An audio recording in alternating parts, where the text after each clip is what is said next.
Hello students, welcome to our channel solution pharmacy. तो जैसा आप जानते हैं हम लोग मेडिसिनल केमिस्ट्री पढ़ रहे थे। आइए आज यूनिट 3 स्टार्ट करते हैं। हमारे यूनिट 3 का पहला टॉपिक है एंटी ट्यूबरक्यूलर एजेंट्स। तो एंटी ट्यूबरक्यूलर एजेंट्स में आपके पास एक सबसे पहला वर्ड है ट्यूबरक्यूलर। तो पहले ये समझते हैं कि ट्यूबरकुलोसिस क्या है, ट्यूबरक्यूलर एजेंट्स क्या है ना। तो ट्यूबरक्यूलोसिस जो है वो एक इन्फेक्शियस डिजीज है जिसके लिए मेजर साइट जो अटैकिंग का होता है वो लंग्स होता है, और ये एक प्रकार के बैक्टीरिया से होता है जिस बैक्टीरिया का नाम होता है माइकोबैक्टीरियम ट्यूबरकुलोसिस। देखिए बैक्टीरिया के नाम में ही ट्यूबरकुलोसिस वर्ड है, इसीलिए ये डिजीज को हम ट्यूबरकुलोसिस बुलाते हैं। जो प्राइमरी साइट है ट्यूबरकुलोसिस के इन्फेक्शन के लिए दैट इज लंग। हमारे लंग्स में ये प्राइमरी साइट होता है। इसके बाद ब्रेन में भी हो सकता है, बोन्स में, लीवर, किडनी, जेनाइटल्स, इन सब में इसका इफेक्ट होता है, बट प्राइमरी साइट लंग होता है। ट्यूबरकुलोसिस को हम टीबी से भी रिप्रेजेंट करते हैं। तो tuberculosis is a airborne disease. अब स्टूडेंट्स, एयरबॉर्न से क्या मतलब है? ऐसी बीमारी जो हवा के माध्यम से फैले, तो वो एयरबॉर्न डिजीज है। और ये फैल सकती है, स्प्रेड हो सकती है स्नीजिंग से, कफिंग से और talking to an infected patient से। मतलब छींकने से, पेशेंट इन्फेक्टेड पर्सन के छींकने से, उसके खांसने से, और साथ में अगर हम उनसे बातें करते हैं तो उनके माउथ से जो ड्रॉपलेट्स गिरते हैं वो भी कैरिंग होते हैं और उससे भी इन्फेक्शन हो सकता है। तो जो मेन सिम्टम्स हैं आपके वो इंक्लूड करते हैं cough, tachycardia, cyanosis and respiratory failure. Tuberculosis का जो इन्फेक्शन है वो बेसिकली शुरू होता है जब माइकोबैक्टीरियम जो है वो हमारे लंग के अंदर एल्वियोलर एयर सैक्स में पहुंच जाते हैं, और वहां जाकर के वो पूरी तरह से लंग्स में इन्वॉल्व हो जाते हैं, इन्वेड हो जाते हैं, छेद करके अंदर घुस जाते हैं। साथ में वहां रिप्लिकेट होने लगते हैं, मतलब रिप्रोड्यूस, बढ़ने लग जाती है उनकी मात्रा।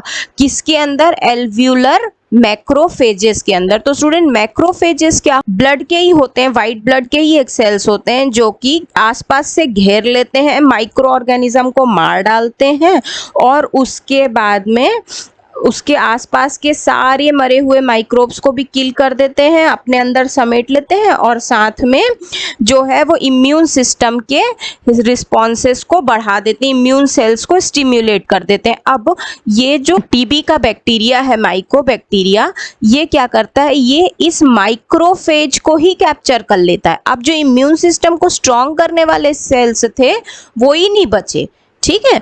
तो जैसे मान लीजिए ये ऐसे आपके बैक्टीरिया वगैरह के या माइक्रोब्स के सेल है। अब एक बड़ी सी सेल जो है, जैसे कि सपोज अपने WBC हो गए, वो जाते हैं, इन सबको ऐसा अपने अंदर समा जाते हैं और पूरे इन सभी अंदर वालों को किल कर देते। तो ये बाहर जो येलोइश कलर से बना है दैट इज मैक्रोफेज, है ना।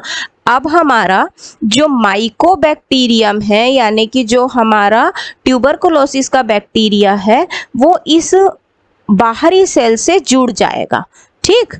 साथ में इस सेल से जुड़ने के बाद में वो इसी को तोड़ने लगेगा, इसी को ही कैप्चर कर लेगा, इसी से बैठ जाएगा।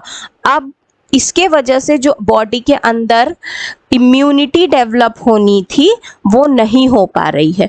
तो धीरे धीरे करके क्या होगा कि जो ये ब्लू कलर से हमने बैक्टीरिया बनाए हुए थे ये इंक्रीज हो जाएंगे, और जो इम्यून करने वाली, बॉडी की रक्षा करने वाली सेल्स हैं वो कम हो जाएंगी। जो हमारे माइकोबैक्टीरियम ट्यूबरकुलोसिस का जो बैक्टीरिया होता है ये रिप्रोड्यूस कर लेता है इसी मैक्रोफेज के अंदर, और अल्टीमेटली जो इम्यून सेल्स हैं उनको किल कर देगा। इस सेल को ये तोड़ देगा, इसी से रिप्रोड्यूस कर जाएगा और साथ में इम्यूनिटी को खत्म कर देगा। तो इसी प्रकार से क्या होता है कि ये बढ़ते चले जाते हैं और हमारी बॉडी की इम्यूनिटी वीक होती जाती है।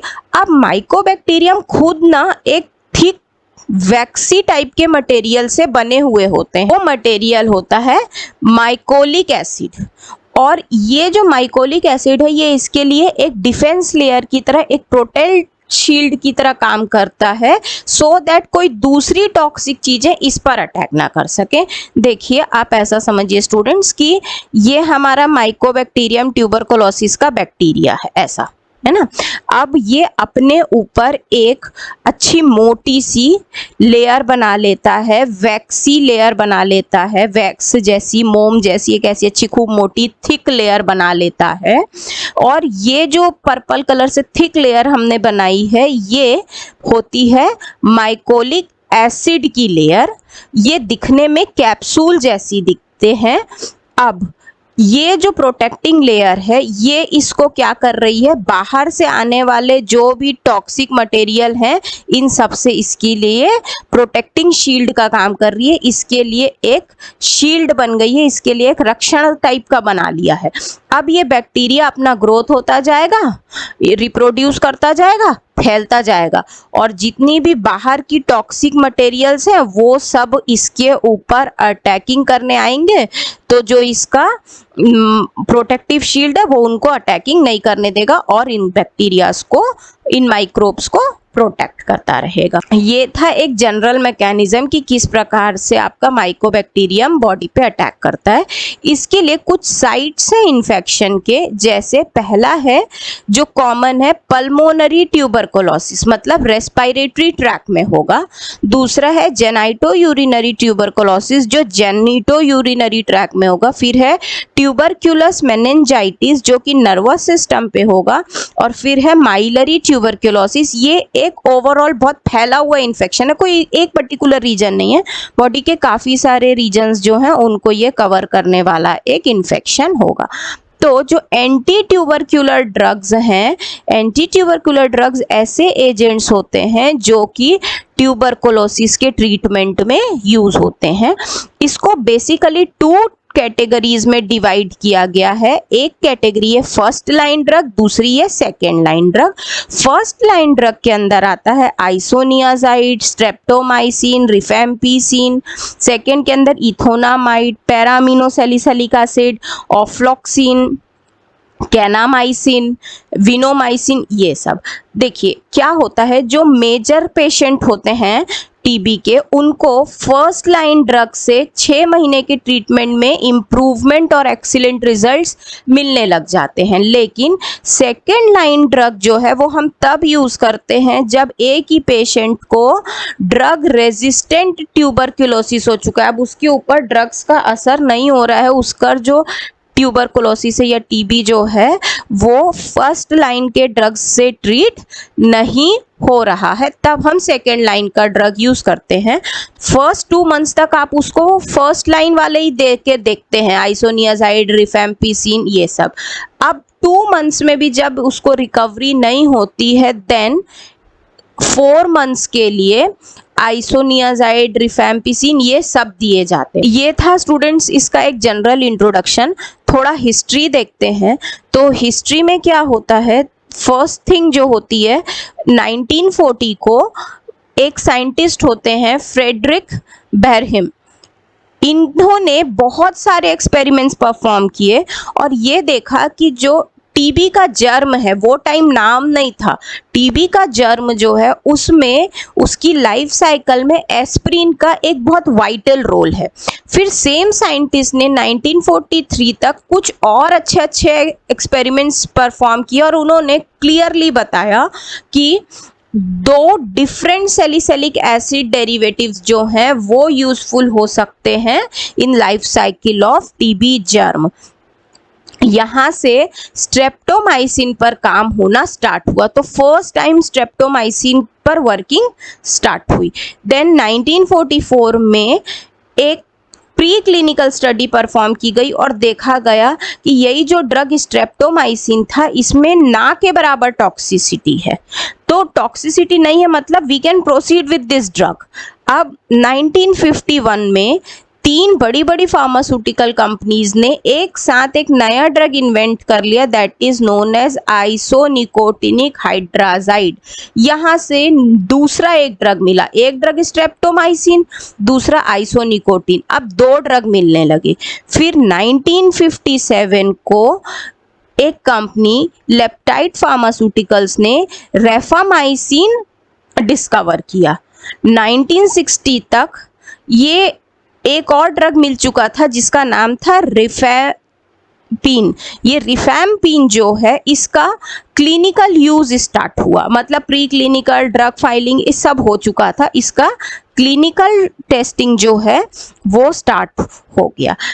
इसके बाद 2012 में एक डिस्कवरी और हुई कि डेलमाइन नाम का जो ड्रग है वो MDR ट्यूबरक्यूलोसिस के ट्रीटमेंट में यूज किया जाने लगा। सिमिलरली ड्रग रेजिस्टेंस ट्यूबरक्यूलोसिस यानी कि जो सेकेंड लाइन वाला जो था वहां पर के लिए एक नया ड्रग मिल गया, दैट इज नोन एज बेडाक्यूलिन जो है वो ड्रग रेजिस्टेंट ट्यूबरक्लोसिस में भी यूज किया जा सकता है। ये एक नया ड्रग यहाँ हमको 2012 में डिस्कवर हुआ। इसके बाद में क्लासिफिकेशन सिस्टम हम देखते हैं, तो क्लासिफिकेशन सिस्टम में हमारे पास एंटी ट्यूबरक्युलर ड्रग को दो पार्ट्स में डिवाइड किया गया, एक स्टैंडर्ड ड्रग और दूसरा रिजर्व ड्रग। दोनों ही कैटेगरी सब डिवाइडेड होते हैं बैक्टीरिसाइडल बैक्टीरियोस्टैटिक में।